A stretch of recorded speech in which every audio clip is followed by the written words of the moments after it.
क्या भारत की मोदी सरकार ने रशिया से क्रूड ऑयल परचेज ना करने की डोनाल्ड ट्रंप की डिमांड को मान लिया है? रशियन प्रेसिडेंट व्लादिमीर पुतिन ने सोवियत यूनियन के समय को क्यों याद करते हुए भारत के लोगों के बारे में क्या कमेंट किया है? इंडियन एयरफोर्स चीफ वापस से ऑपरेशन सिंदूर के बाद क्यों ट्रेंड कर रहे हैं और यूनाइटेड नेशन सिक्योरिटी काउंसिल ने भारत की कौन सी डिमांड के आगे सरेंडर कर दिया है? काफी सारी इंपॉर्टेंट अपडेट्स आ रही हैं जो आपको मेन स्ट्रीम के न्यूज चैनल्स के ऊपर भी देखने को नहीं मिलेंगी, इसलिए वीडियो को एंड तक देखिएगा। सबसे पहले बात करते हैं भारत के क्रूड ऑयल इंपोर्ट्स के बारे में, क्योंकि सितंबर महीना खत्म हो गया है और ये डेटा भी आ गया है कि सितंबर महीने में भारत ने कौन से देश से कितना क्रूड ऑयल इंपोर्ट किया था। हमने कैलकुलेशंस करके परसेंटेज टर्म्स में डेटा कंपाइल कर लिया है ताकि समझने में आसानी हो। रेफरेंस के लिए आपकी स्क्रीन के ऊपर आर्टिकल का स्क्रीनशॉट है। न्यूज निकल कर आ रही है कि भारत ने सितंबर महीने में total 4.8 million barrels per day crude oil import किया था, जिसमें से 1.6 मिलियन बैरल्स पर डे अकेले रशिया से परचेज किया गया है। यानी कि सितंबर महीने में भारत का टोटल 33.3% क्रूड ऑयल अकेले रशिया से ही आया है। एंड अगेन रशिया भारत का सबसे बड़ा क्रूड ऑयल सप्लायर देश बन गया है।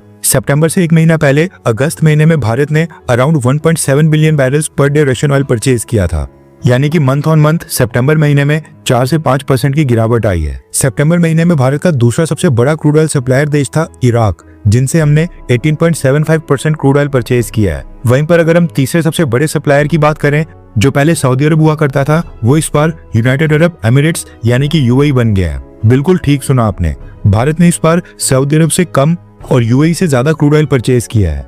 इससे पहले यूएई भारत की इस लिस्ट में 5th से 6th नंबर के ऊपर आया करता था, लेकिन इस बार भारत ने अपना 12.6% क्रूड ऑयल अकेले यूएई से परचेज किया है, जबकि 4th के ऊपर सऊदी अरब से 12.5% क्रूड ऑयल परचेज किया है। यानी कि मंथ ऑन मंथ यूएई सीधा 4 से 5% से 12% के ऊपर आ गया है। अब इसके पीछे का कारण पाकिस्तान और सऊदी अरब का म्यूचुअल डिफेंस एग्रीमेंट है या फिर नहीं, ये तो खैर आगे आने वाले महीनों में ही पता चलेगा कि आगे भारत का क्या पैटर्न रहता है। लेकिन एक समय के ऊपर सऊदी अरब भारत का सबसे बड़ा क्रूड ऑयल सप्लायर देश था और आज भारत ने सऊदी अरब की ऑयल क्वांटिटी को इतना कम कर दिया है कि सऊदी अरब 4th प्लेस के ऊपर आ गया है, यूएई से भी नीचे। सितंबर महीने में भारत का 5वां सबसे बड़ा यानी कि 5th largest crude oil supplier देश था अमेरिका, एंड हमने अमेरिका से भी अपना 4.4% क्रूड ऑयल परचेज किया है। अभी जो टॉप के 5 सप्लायर देश हैं, हमारा 81% क्रूड ऑयल इन्हीं 5 देशों से आता है और बाकी का 18 से 19% क्रूड ऑयल हम छोटी छोटी क्वांटिटी में 20 से 25 देशों से परचेज करते हैं। इस डेटा से तो अगेन यही प्रूव होता है कि भारत ने रशियन ऑयल को ड्रॉप नहीं किया है।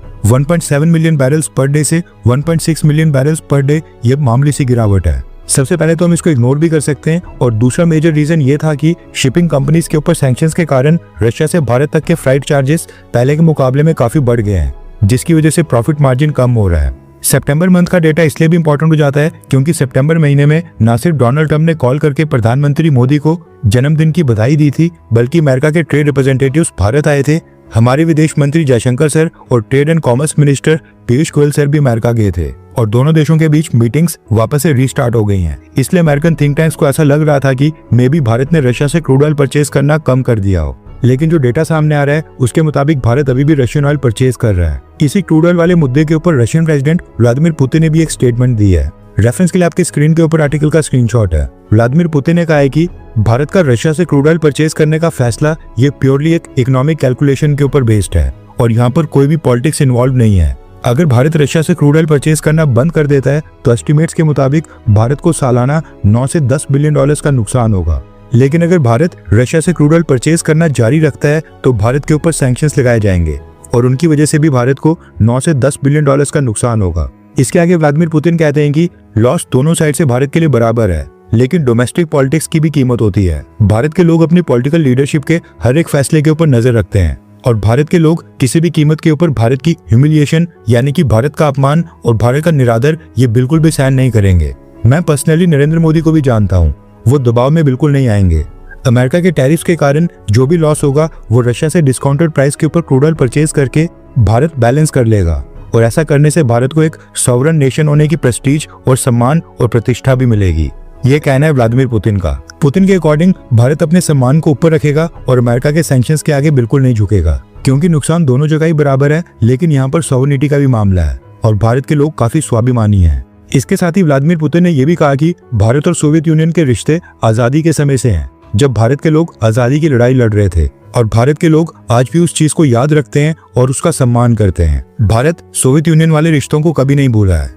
इसके अलावा व्लादिमीर पुतिन ने भारत के साथ ट्रेड इम्बैलेंस को खत्म करने, भारत से एग्रीकल्चर और फार्मा प्रोडक्ट्स को इंपोर्ट करने और भारत से दोस्ती के ऊपर कई सारी बातें बोली और भारत के लिए आभार भी व्यक्त किया। एंड इन सब में से इंपॉर्टेंट पॉइंट्स मैंने आपको ट्रांसलेट करके इजी लैंग्वेज में बता दिए हैं। नेक्स्ट अपडेट आ रही है भारत और चाइना को लेकर। आज से ठीक 5 साल पहले साल 2020 में आपको याद होगा कोविड-19 के कारण उस समय कई सारे देशों ने फ्लाइट्स के ऊपर रोक लगा दी थी। सेम चीज भारत और चाइना ने भी की थी और साल 2020 में जब कोविड-19 पीक के ऊपर चले गया था उस समय भारत और चाइना ने आपस में डायरेक्ट फ्लाइट्स को बंद कर दिया था। कोविड-19 खत्म हो गया, गलवान घाटी की घटना हुई, चाइनीज आइटम्स का बॉयकॉट भी चला और इन सब के बाद सारी चीजें नॉर्मलाइज भी हो गई हैं। लेकिन आज तक भारत और चाइना के बीच डायरेक्ट फ्लाइट्स अभी तक शुरू नहीं हुई थी। ऐसे में ट्रैवलर्स को किसी तीसरी कंट्री से कनेक्टिंग फ्लाइट लेनी पड़ती थी जो काफी कॉस्टली पड़ता था। लेकिन अब न्यूज निकल कर आ रही है कि भारत ने चाइना के साथ डायरेक्ट फ्लाइट स्टार्ट करने का अप्रूवल दे दिया है और डेट डिसाइड हुई है 26 अक्टूबर। 26 अक्टूबर को भारत से पहली डायरेक्ट फ्लाइट चाइना की ओर रवाना होगी और चाइना से भारत की ओर, और ये 5 साल के बाद पहली डायरेक्ट फ्लाइट होने जा रही है। नेक्स्ट अपडेट आ रही है भारत और अफगानिस्तान को लेकर और इसमें यूनाइटेड नेशन सिक्योरिटी काउंसिल का भी एक एंगल है। भारत ने अफगानिस्तान के साथ टाइज को नॉर्मलाइज करना काफी पहले स्टार्ट कर दिया था, लेकिन अब भारत एक स्टेप आगे बढ़कर तालिबान रेजिम के मिनिस्टर्स को भी भारत में होस्ट करना चाहता है।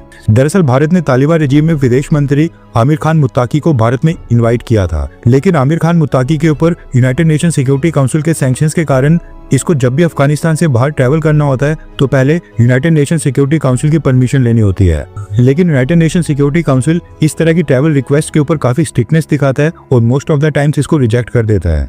अब देखा जाए तो तालिबान रेजिम के मिनिस्टर्स को जब भी चाइना, रशिया या फिर कतर जाना होता है अमेरिका से बात करने के लिए, तब इनको आसानी से परमिशन मिल जाती है क्योंकि ये परमानेंट मेंबर्स हैं। लेकिन भारत के केस में हमारी रिक्वेस्ट 1-2 बार रिजेक्ट कर दी गई थी। मगर अब गुड न्यूज निकल कर आ रही है कि भारत के डिप्लोमेटिक प्रेशर के बाद यूनाइटेड नेशन सिक्योरिटी काउंसिल ने तालिबान रेजिम के विदेश मंत्री आमिर खान मुत्ताकी को भारत में ट्रैवल करने की परमिशन दे दी है, जिसके बाद तालिबानी विदेश मंत्री आमिर खान मुत्ताकी 9 अक्टूबर से 16 अक्टूबर के बीच भारत आ सकते हैं।